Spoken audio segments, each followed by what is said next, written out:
Welcome to the Adam Rothstein Hockey Podcast. This is your podcast for all things hockey. On this podcast, we talk about past history to the modern day and what you can do to grow the sport. I am your host, Adam Rothstein. All right, let's get to the show.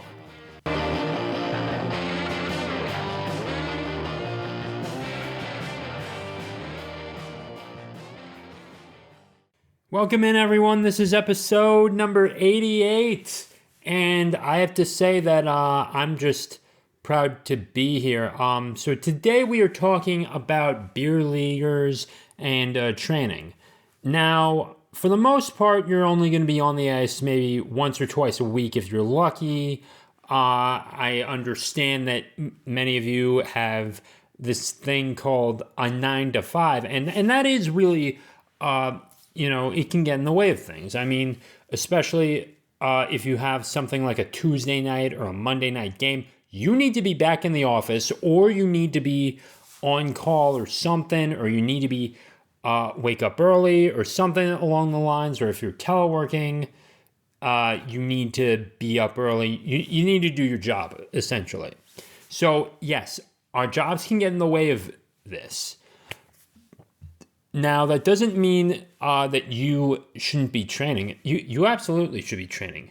Now, you're going to be doing a lot of off-ice stuff, and if you can spare at least 15 minutes out of the day, whether that's in the morning or the night, you're going to be that much better off than your competition.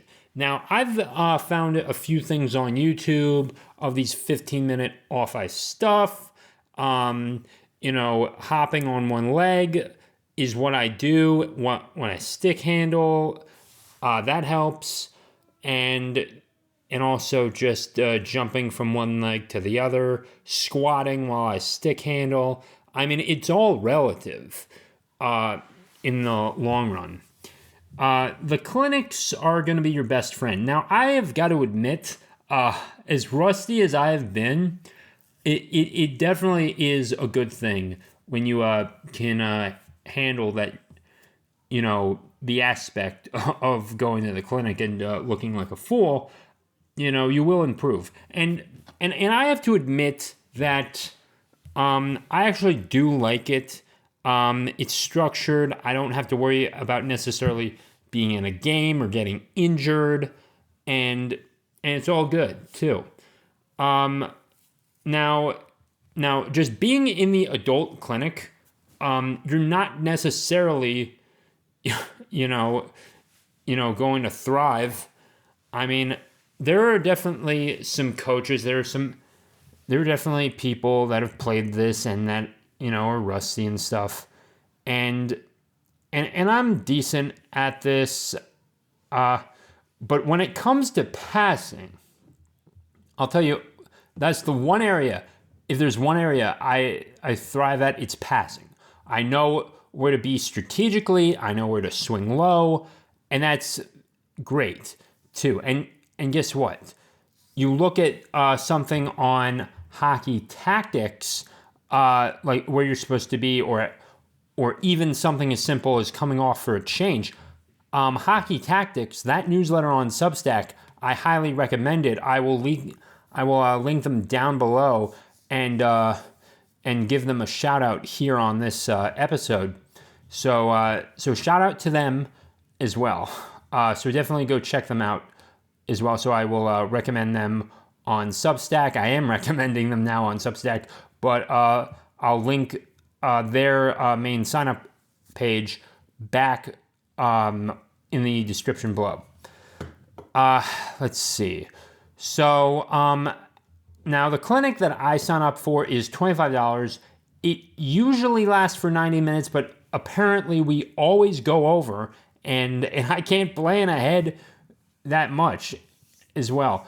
And it's on Sunday night, and there are so many people who just want to go out to the public skate and just like freestyle skate and just skate around the rink. Not necessarily in hockey skates, and they don't... And this isn't stick and puck or anything like that. They just go out and skate, which is, hey, power to them. They love the ice. I love the ice too. But and yet trying to get through the door is kind of frustrating, and it can be kind of difficult. So now I think it is a good benefit that we get to sign up electronically, and then we just either bring the paper or and then we just get our wristband and just put it to our wrist and we're golden. I like that. I do like that aspect of it. That's what we do there. The now we don't necessarily stick handle. But if you're ever on a break in a clinic and you're doing puck drills, take a minute or two to stick handle before you do the passing drills, because you're in the line. You're just standing there around. You're not really working on anything. Stick handle. Just roll your wrists over and stick handle, and just get your wrists warm up, and if they are warmed up, just keep stick handling, because guess what? Even the masters, can mess up a basic stick handle. And I on Saturday night, lost the puck a couple of times and didn't score a goal. So yeah. I mean, 10,000 hours and you're a master at something, but just still work on your stick handling and you're going to be good. So there's that. So just keep it up when you're there. So yeah, stick handle for the passing drills. If there's a puck involved, before you actually have to go out and pass, it's just best to stick handle it. Just make sure, you can feel the puck with your stick essentially, and you're just ready to go. And it's always a good idea to stick handle as well. And keep your head, and while you're stick handling, keep your head up and look at what they're doing ahead of you. So if you're in the back of the line, you're in the middle of the line, stick handle, head up, and look at what the others are doing. So you have a clear idea of what you need to be doing on the next drill. So that is definitely a huge benefit there. I like the fact that that even if you're rusty, you can get back in it, and these drills are still hard. I mean, they're what I did at Towson essentially back in the day. So it's just finding my stride again, pun intended. So there is that as well, and honestly, I actually like the training aspect. I like to train. I like to pass. I like to do the skates, and I like to get my butt in shape. So there's that. And yes, you're going to be skating hard most times at the clinic, and after each two drills or so, we are told to skate one lap hard, and this is where you should be working on your Connor McDavids and crossing over and just like really leaning into your turns and just getting it down there when you get the chance. So, that helps. I definitely do like, that as well. Turning, so you're definitely going to work a little bit on turning as well. That's going to be part of it. Now, I was told by one of my beer league mates, I guess we'll call him that going on a consistent basis is going to be your best friend more than playing in the games. Going on a consistent basis is going to be your best friend, because, you're going to have that exposure. You're going to be faster. You're going to be able to turn better. You're going to be better on your edges overall, going backwards, forwards, whole 9 yards. And that's the thing. And for $25 for like 2 hours is a steal. It is a steal. Believe me, it's a steal. Now, I don't know your area. I'm not even sure if you're going to be signing up for $400 for like maybe 15 sessions or something. I don't know what you're doing. But I can tell you this, being consistent is going to be your best factor when you get into October and we come back to the main beer league and we're not in the summer league anymore. Okay, so this is sort of our off season right now. So work on getting in the practice so you can be better. And I know the NHL is done. We can't, there's no one on right now unless you want to watch highlights from the 1982 Stanley Cup final between the Islanders and the Vancouver Canucks. Be my guest, but guess what? You can watch, if you watch them, they don't have the training that we do now. They don't even have the training of what we're doing in beer league. Now, I can tell they were not that fast until Pavel Bure came along. So guess what? You're going to be much better off than some of them back in the old days, back in the days of Bossy and Gretzky, because you probably have better technology with the skates, first of all. I hope you do. And you have a composite stick as well. But guess what? You have a trainer that you're probably going to go to at least once a week. And if you can get twice a week, God bless you. And for one, finding the time, whether you're single, married, or have kids or whatever, finding that time as well, and then finding the money too, you're going to be great.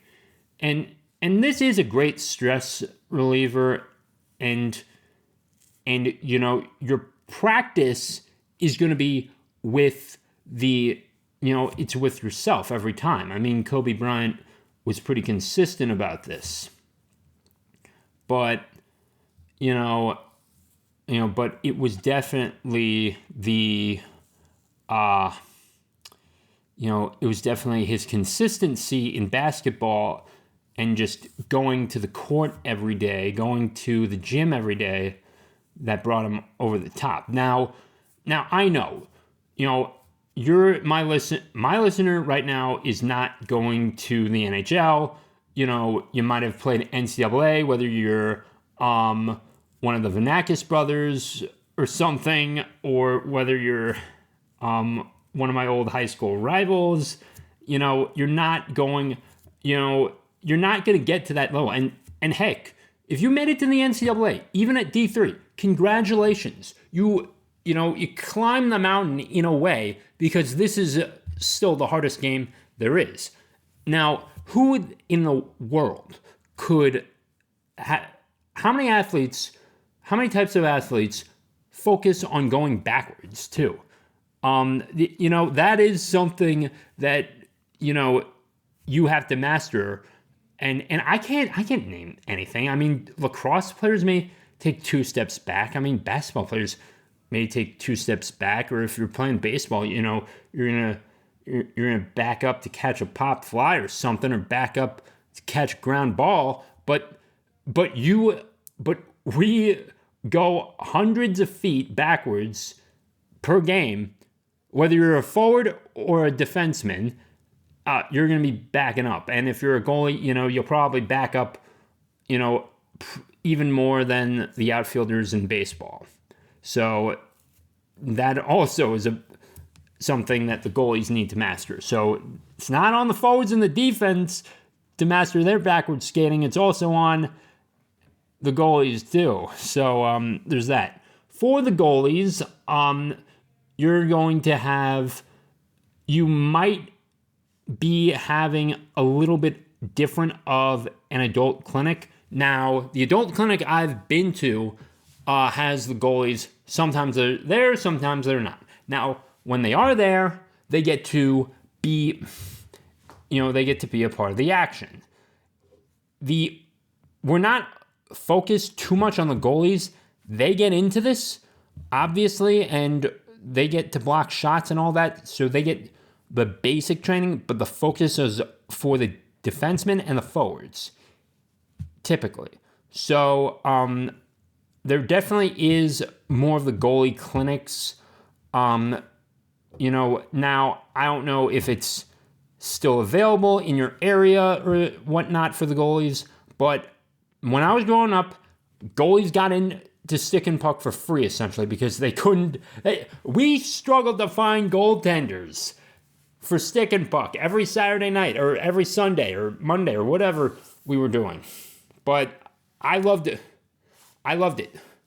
You know, I always loved it when there was a goalie in there. And it's fine, too. It's fine that there's a goalie, when there's also no goalie, too, because you're still getting to work on there. But for the goalies, get out there. If you have a stick and puck session where, they need goalies and they're offering for you to come in for free, go. Just go. Just go and do it. And like if they have they're rotating this consistently, you get some benefit. Now, Cab and John, at least to my knowledge, it was like up to $4 or $5 per session. Thank your lucky stars and stripes and also go to that too. It's $5 for 90 minutes. That's way more than the minimum wage. That is, or I'm sorry, if you make even the minimum wage, guess what? You can afford that. You can afford that ice time for yourself. But for free, get out there, you might not be facing the best of shots, but, you're probably going to get some good ones too, but you'll just be better off and you'll know what to stop or how deeks work and what you need to work on and how you can focus when you get off the ice. So, and also it's a mystery box for the goaltenders because they don't know what's coming. They don't know how they're going to face it, who's shooting what, how fast are they shooting. It all comes back, It will just make you that more prepared because, hockey can be a mystery box sometimes as well. The defense. Okay, so back to the defense. The defenseman of this, you're probably going to have, more of the work cut out for you as well. When you are working on your backwards skating drills, make sure those C cuts, when you're drawing that with your front toe, that is cutting the ice. That is ripping the ice. You need to be able to hear that sound. Hover your knee over your foot and drag it back. Drag that back, okay?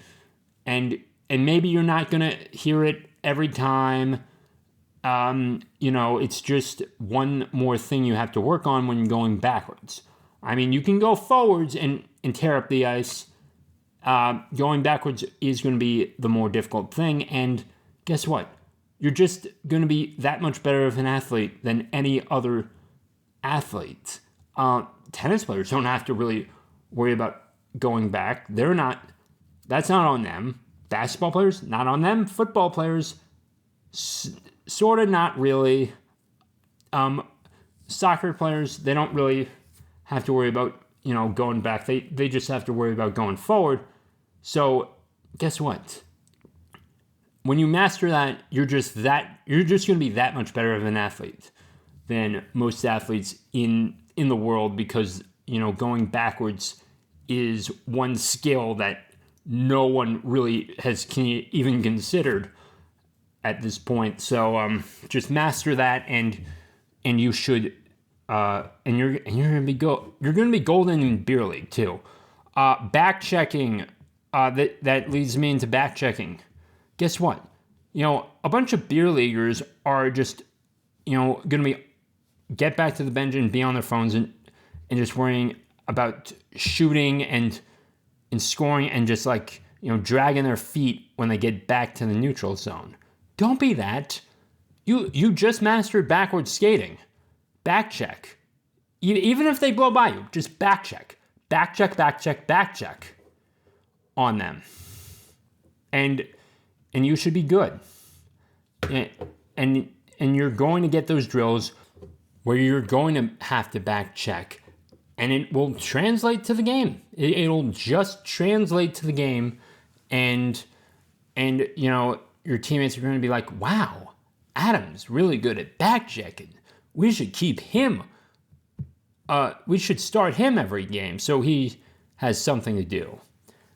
And you're not going to score every night, but guess what? The back check will keep your plus minus rating, above water when you can master that.